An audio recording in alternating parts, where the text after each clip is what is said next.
welcome to my channel. My name is Angelina and today I'm going to be talking about the 34 books that I am anticipating the release of in 2025. So these 34 books are releasing between January and August of 2025. Anything after August, I don't have anything on my radar that I'm necessarily anticipating, so I might have to make another list in like June or something for all of the books coming out near the later half of the year. But 34 books is still a lot, so let's get into talking about them. And just as a disclaimer, I don't like reading the full synopsis of books before jumping into them. I like to go into my books blind, so the synopsis or like details I give about these books will probably be pretty short, but hopefully that helps us get through this video a lot faster. And if you see me reading, it's just because I have all of my notes on here about all of these books because I do not have the memory to keep that all in my brain. Okay, so starting off in January, we have Onyx and Storm, which is book 3 in the Fourth Wing series. I absolutely love this series. If you don't know, it's in a new adult sort of fantasy romance series that involves dragons. It's set at a training school for like the military, and the military uses these dragons. I love the series. I cannot wait for this next book to come out. I'm sure a lot of you have already heard about this one, but it is coming out in January and I am super excited for it. Interabled is a nonfiction collection from a bunch of different authors that is all about love and relationships between interabled couples, and it's just an entire collection about love and disability, and I really want to read this one. It seems like something I would really enjoy. The relationship mechanic is a small town sapphic adult romance, and any sort of sapphic romance is automatically going to be on my radar, and this one just looks really cute, so it is on my list. A Drift and Currents Clean and Clear is the next installment in the Wayward Children's series. I don't even know what number we are on at this point, but I absolutely love this series and getting to explore all these different worlds. I don't even know what character this one is going to be following, but I am super excited for it. Next is Wake Up and Open Your Eyes, and this is an adult horror where the main character is losing his family to the political far right. And there's something maybe a bit paranormal about this book, I don't know, but it just seems like a horror book that I would really enjoy. At Dark I Become Lonesome is the next book by LaRocca, who is a horror author that I absolutely love, and this is their next adult horror book that I believe has something to do with rituals. I will read anything that this author writes, so of course this one is on the list. Out of the Woods is an adult romance that is second chance set during a hiking camp, I believe, and this is an author who I've read 2 books from before and really loved, so I'm really intrigued to give this one a try. And then the last book we have for January is Mood Machine, which is a nonfiction book all about Spotify. And I love a good random nonfiction book about something, and as someone who uses Spotify, this really intrigues me. Alright, so next we're moving on to February, and the first book that I have is Cleavage, which is a memoir written by a trans author who is reflecting on how gender shapes our lives and our society that we live on, and also like differentiating between coming out in the early 2000s versus now, and just how that has played a role. And this one just seems right up my alley, very interesting, so I cannot wait to give it a try. And of course I had to put Deep End by Ali Hazelwood on this list. I love all of Ali Hazelwood's books, and this is their next adult romance that is set during college with 2 like people who are on like the swimming sports teams. They're on different sports teams, but yeah. I love anything that Ali Hazelwood writes, so I will absolutely pick this one up even though I don't care anything about sports. But I am sure that I will absolutely love this book. And then we have Harriet Tubman, which is a nonfiction book all about Harriet Tubman, and I just feel like this is going to be a wonderful nonfiction book about a historical figure that has always been talked about all throughout my schooling, but that I never really learned that much about or that in depth about, so I'm very curious about this book. And then we have First Time Caller, which is an adult romance. I have not yet read anything by this author, but it is a very popular author, but this one is following a single mom who ends up getting into a relationship with a radio host, and I'm just very intrigued by this one. Alright, so moving on to March, the first book that I have is Say a Little Prayer, and this is a YA sapphic romance where our main character ends up going to this Christian summer camp, I believe, and falling in love with the pastor's daughter. And I love a good sapphic book. I've already said that once in this video, and I will say it again. So the next book is Aunt Tigress, and this is a queer urban fantasy book. And I don't know too much about this one, but the cover looks really cool, and I will read any sort of queer book, so I am definitely going to be giving this one a try. Then we have Blood on Her Tongue, which is a horror book, like a historical horror book that is set in the Netherlands, and I've never read anything set in the Netherlands before, and also this book just intrigues me, so it's on this list. And then we have The Unworthy, which is a dystopian horror novel where the main character is in a religious, like a very violent religious order, and that just really intrigues me, and that's all I need to know. I do know that this author has another very popular book out, but I have not read it yet, so yeah. This one is on the list. I'm intrigued to try it, and yes, the other book by this author is on my TBR, I just haven't gotten to it yet. Alright, and then The Buffalo Hunter is another historical horror book following a priest who is following a vampire and transcribing this vampire's life. And this vampire is haunting a Blackfoot reservation.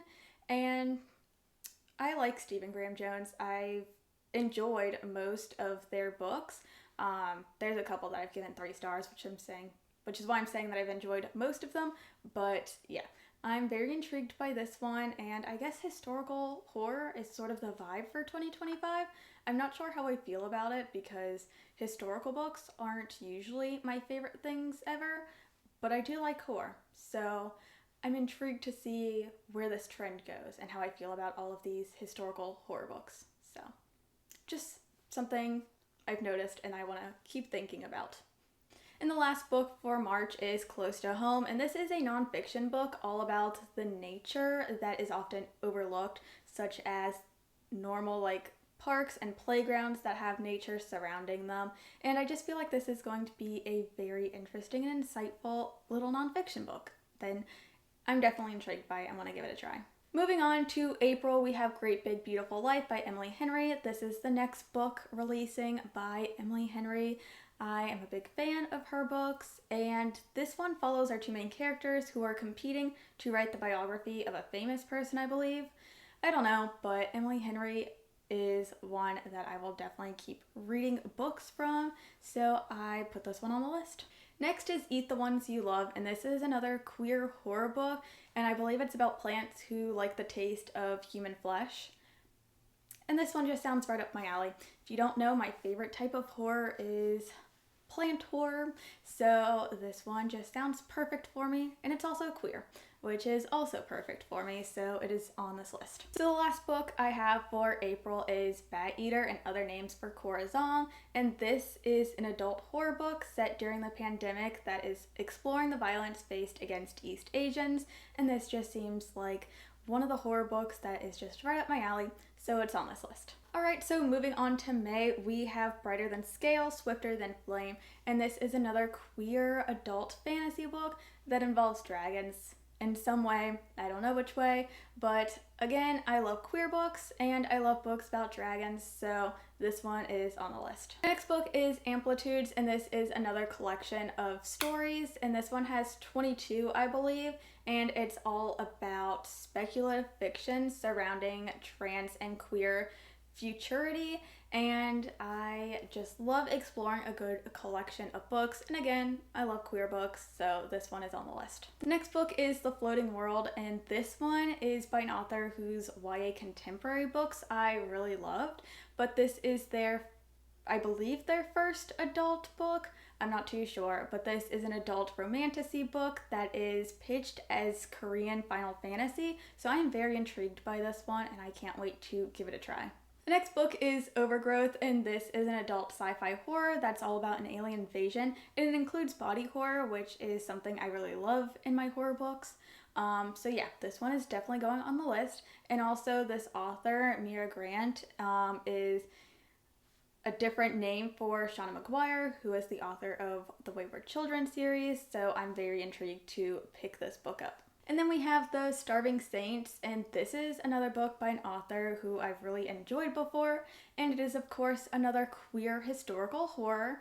Like I said, historical horror is just having its little trend in 2025, I guess, but this one is pitched as a fever dream of medieval horror, so I'm very intrigued to figure out what that even means. So yeah, this one is definitely going on the list. So for June, I have Ready to Score, which is another adult sapphic romance. So of course it's already going to be on this list, but Jodie Slaughter is an author who I've read and loved before. So there's two things going for this book and I cannot wait to read it. Next we have The Mercy Makers, and this is another queer romantasy book. It is adult, I believe. Again, queer book, so it's going on this list. So the last book that I have for June is Girl in the Creek, and this is another adult horror book, and it's set in the Pacific Northwest, and it's in a forest that is devouring all who enter, and that just seems really fun. So I'm excited to give this one a try.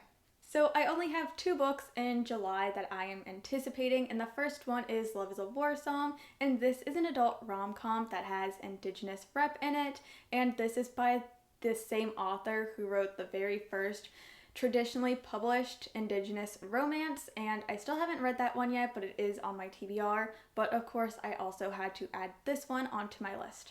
And then we have Unending, and this is the conclusion to the duology of Unseelie. I absolutely love that book. It's a YA fantasy book with autistic representation, and I just cannot wait to see how this whole story wraps up, because that first book, I absolutely loved it. It was so much fun. And yeah, this book, of course, had to go on this list. Moving on to August, which is going to be an absolutely wonderful month because I have 3 books by 3 authors who I absolutely love. So I cannot wait for August. I feel like it is going to be a really great reading month for me. But the first book is Zom Rom-Com by Olivia Dade, and this one is an adult paranormal romance where these 2 neighbors team up to tackle the zombie apocalypse together. But one of the neighbors actually turns out to be a vampire, and this book just seems like so much fun. I cannot wait to see how this author pulls this one off. I am so excited for this one. It just sounds like so much fun. And then we have Catabasis by Ara Kwong, which I know is going to be on so many people's list. I don't know too much of this. I've been trying to stay away from all of the synopsises about this one, but I do believe it is an adult sort of fantasy book about 2 academic rivals, 2 lovers. So I just cannot wait to see how this book goes, and also to get the final cover reveal because that hasn't been revealed yet. So I'm really excited for that as well. And the last book that I have to talk to you guys about today, I was saving the best for last. I wasn't, but it just so happened to work out that way, and that is Well Actually by Maisie Eddings. If you do not know, Maisie Eddings is my all-time favorite author. If I could only read one book on this list next year, it would be this one. I have given every book that this author has written 5 stars, no doubt about it, no questions asked, and this one is their next adult romance. I don't know anything about this one, but the cover is cute, it's by my favorite author, and I just cannot wait to read this one. But those are all 34 books that I am anticipating the release of in 2025. Hopefully the release dates for all of these books don't change or get pushed back any, but yes. Thank you guys so much for watching. If you enjoyed this video, don't forget to leave a like, subscribe, and comment what book you are most anticipating for next year, and I will see you all in the next video. Bye!